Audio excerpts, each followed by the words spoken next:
Shalom anak-anak semua, jumpa kembali dalam pembelajaran matematika hari ini. Nah, hari ini kita akan mempelajari tentang cara menyajikan data dalam bentuk tabel ya.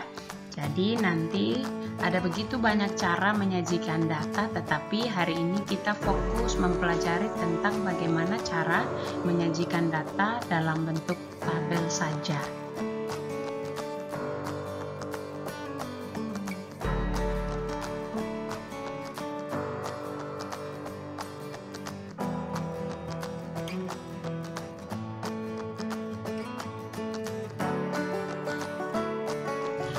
Nah, berikut kita akan mempelajari tentang cara menyajikan data dalam bentuk tabel. Nah, diberikan hasil ulangan matematika siswa kelas 5 seperti pada layar ini, kalian bisa lihat. Ini adalah data hasil ulangan matematika siswa kelas 5. Nah, bagaimana caranya kita menyajikan data ini supaya lebih rapi dalam bentuk tabel? Nah, untuk memasukkan data-data ini ke dalam tabel, ada ketentuan-ketentuan yang harus kita penuhi. Apa ketentuannya? Yang pertama, tentukan dulu data terendah dan tertinggi. Nah, data terendah dan tertinggi kita cek di data yang kita punya, yaitu hasil ulangan ini. Kira-kira yang paling rendah nilai berapa? Iya, benar sekali ya, yang paling rendah adalah nilai 5. Lalu kita cek lagi, yang paling tinggi nilai berapa? Ternyata yang paling tinggi nilainya adalah tentu 10. Nah, setelah kita menentukan nilai terendah dan yang tertinggi, yang berikut yang harus kita lakukan adalah tuliskan data ini terurut dari yang terendah sampai yang tertinggi. Nah, saya masukkan dulu nilai terendah dan tertinggi yang tadi kita sudah temukan, yaitu 5 dan 10. Nah, kita akan lihat apakah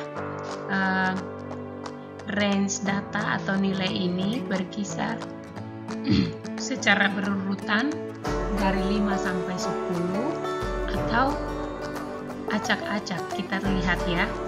Habis 5 ada 6, 7 juga ada 8 dan 9. Ternyata data yang kita punya berurutan nilainya ya, mulai dari 5 sampai 10. Lalu yang ketiga, syarat yang harus kita penuhi adalah hitunglah banyak setiap data dengan memberi turus. Jadi, nilai-nilai ini yang sudah kita urutkan ini, kita hitung juga banyaknya berapa, jumlahnya berapa. Ya, jadi kita cek lagi, yang nilainya 5 ada berapa banyak. Jadi kita cek di data yang warnanya biru. 1,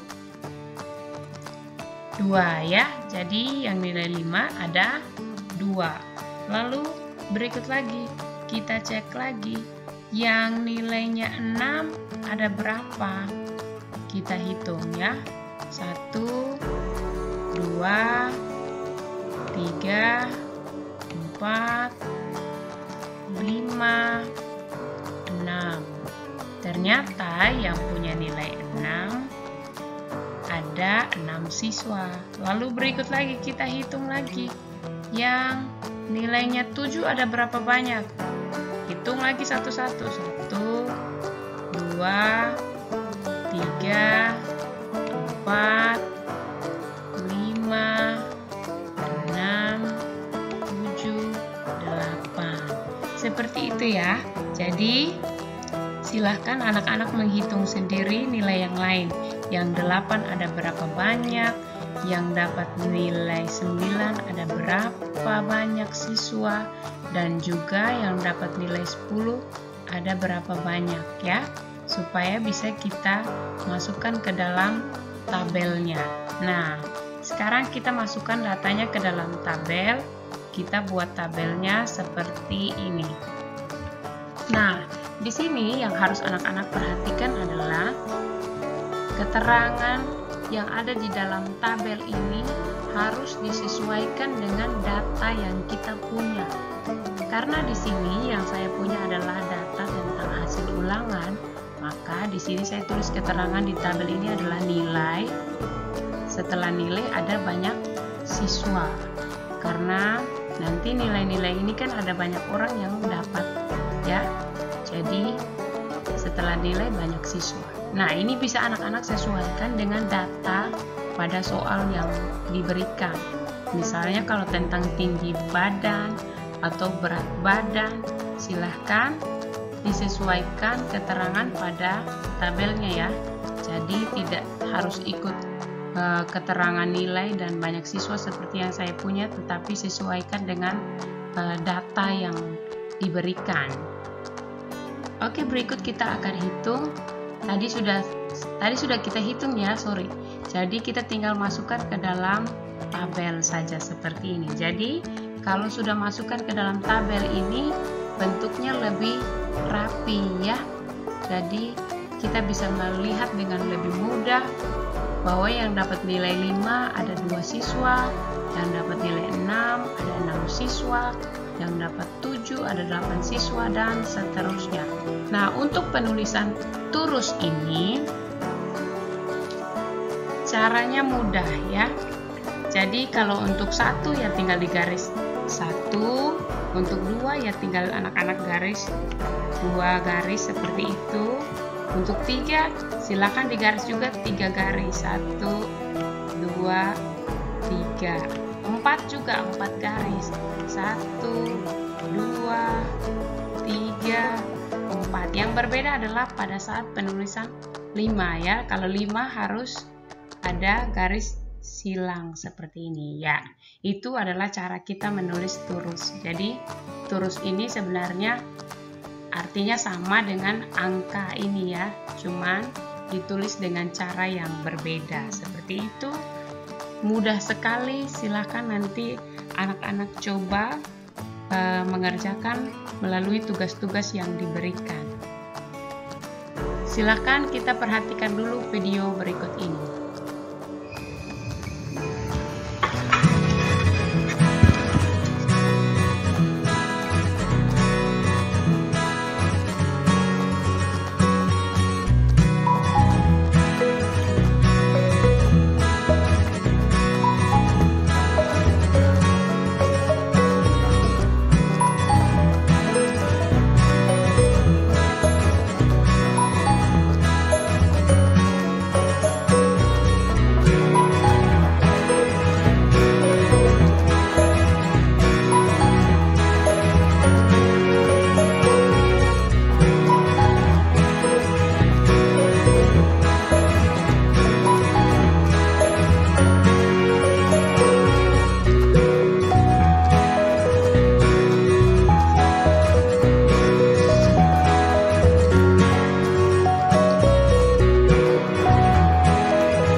Nah, anak-anak, tadi kalian sudah memperhatikan cara menyajikan data dalam bentuk tabel. Nah, sekarang Miss memberikan kalian soal data berat badan siswa dalam kilogram. Silakan kalian berlatih menyajikan data ini dalam bentuk tabel ya.